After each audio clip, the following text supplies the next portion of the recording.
انسان ایمان پہ زندہ رہے اور برباد نہ ہو، برباد ہونے سے بچے، اور دین حق اور اللہ کے رسول صلی اللہ علیہ وسلم کی اطاعت کے مطابق زندگی گزارے۔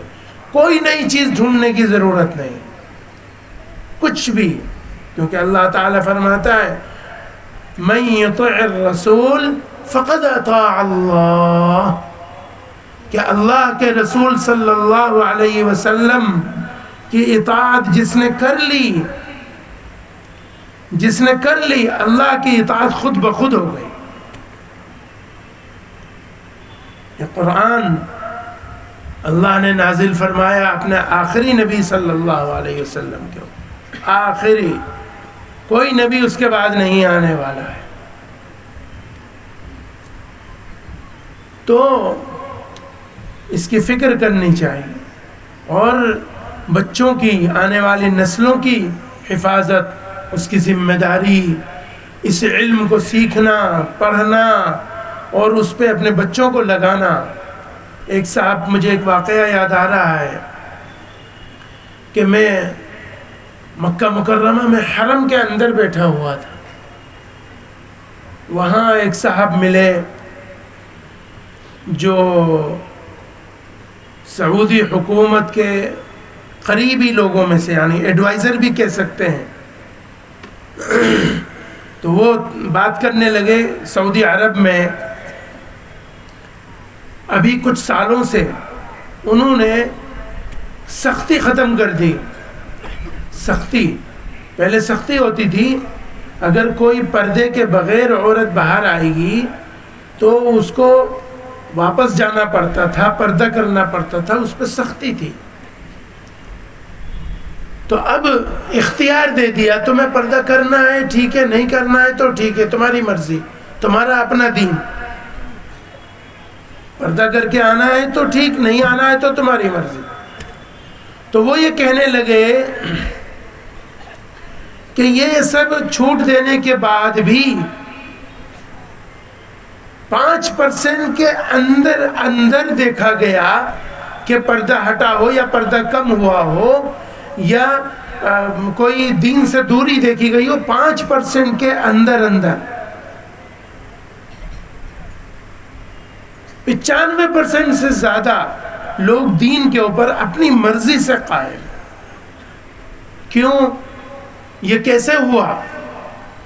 یہ اس لیے ہوا کہ انہوں نے ایجوکیشن دیا، ان کو معلوم ہے کہ دین کیا چیز ہے۔ اگر ہمارے پاس، ہماری نسلوں کے پاس صحیح ایجوکیشن ہے، ان کو معلوم ہے، تو ان کو دین سے دور کرنا تقریباً ناممکن ہے۔ یہ علم ایسی چیز ہے، اگر آپ کے پاس علم ہے تو سب کچھ ہے،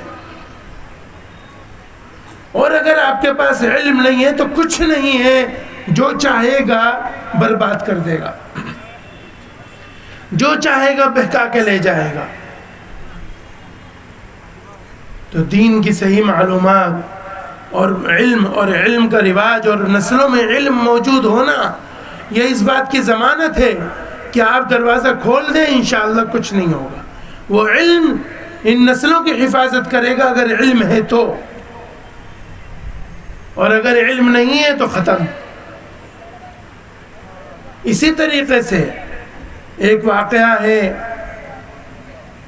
ازبکستان، تاشقند، تاجکستان، یہ تب جو ریاستیں ہیں، ان علاقوں کا،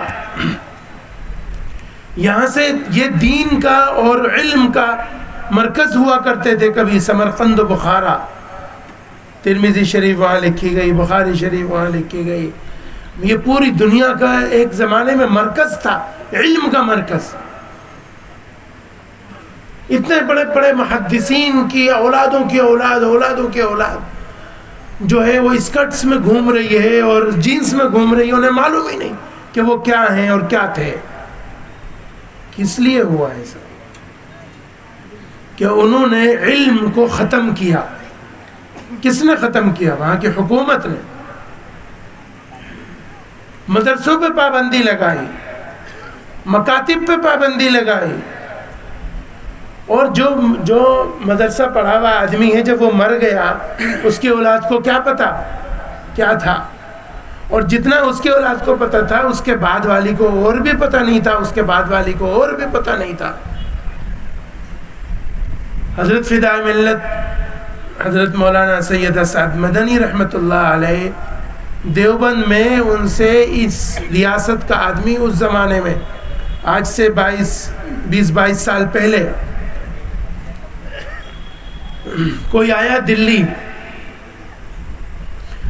تو اس کو پتہ چلا کہ ہندوستان میں اب انڈیا کے لیے کیونکہ روس سے دوستی ہے اور تھی تو ان لوگوں کا آنا جانا آسان تھا، تو کوئی آیا ویزا لے کے، تو دلی میں اس نے اپنے گائیڈ سے کہا، کسی سے جو اس کا جاننے والا تھا، کہ بھئی میں کوئی مدرسہ میں نے سنا ہے یہاں پر ہے اور میں وہ دیکھنا چاہتا ہوں۔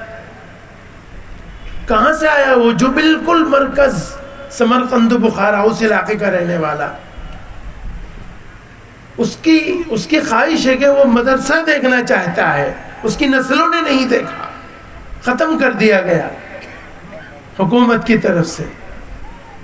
تو وہ آیا، اس نے بتایا کہ بھئی وہ دیوبند کا ایک مشہور مدرسہ ہے، تو دیوبند تو دلی سے زیادہ دور نہیں ہے، وہ دیوبند لے کے آ گیا، دارالعلوم دیوبند پہنچا تو حضرت اتفاق سے موجود تھے دیوبند میں فدائے ملت رحمۃ اللہ علیہ، تو بڑی مسجد ہے دارالعلوم دیوبند کی مسجد رشید،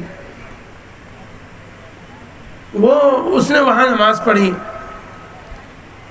شاید زندگی کی اس کی پہلی نماز ہوگی، اور مسلمانوں کی اولاد، بڑے بڑے لوگوں کی اولاد۔ اس کے بعد وہ حضرت رحمۃ اللہ علیہ سے ملا تو اس نے ان کو بتایا کہ میں ایسے کیسے اپنی ٹوٹی پھوٹی بھاشا میں، وہ ایک ترجمان ساتھ تھا ان کا، تو چند ایک لفظ سبحان اللہ ماشاء اللہ ایک آدھ لفظ کے علاوہ اسے کچھ پتہ نہیں تھا۔ یہ کس لیے ہوا کہ کرنے والے نے انتظام، اس کو معلوم تھا دین کیسے ختم کرنا ہے، تو دین کی ایجوکیشن کو ختم کیا تو سب ختم ہو گیا۔ قتل کرنے کی ضرورت نہیں، مارنے کی ضرورت نہیں، یہ دین کی تعلیم ایسی چیز ہے، اگر علم ہے ایجوکیشن ہے تو اولادوں میں نسلوں میں دین بچے گا، اور اگر نہیں ہے کوئی گارنٹی نہیں۔ تو اس لیے اللہ تعالی ہمیں دین کی صحیح طریقے سے سمجھنے کی توفیق عطا فرمائے اور استقامت فی الدین نصیب فرمائے، اور اپنے آنے والی نسلوں کے دین کی ایمان کی حفاظت کی توفیق عطا فرمائے، ہر قسم کی شرور و فتن سے محفوظ فرمائے۔ وآخر دعوانا الحمد للہ رب العالمین۔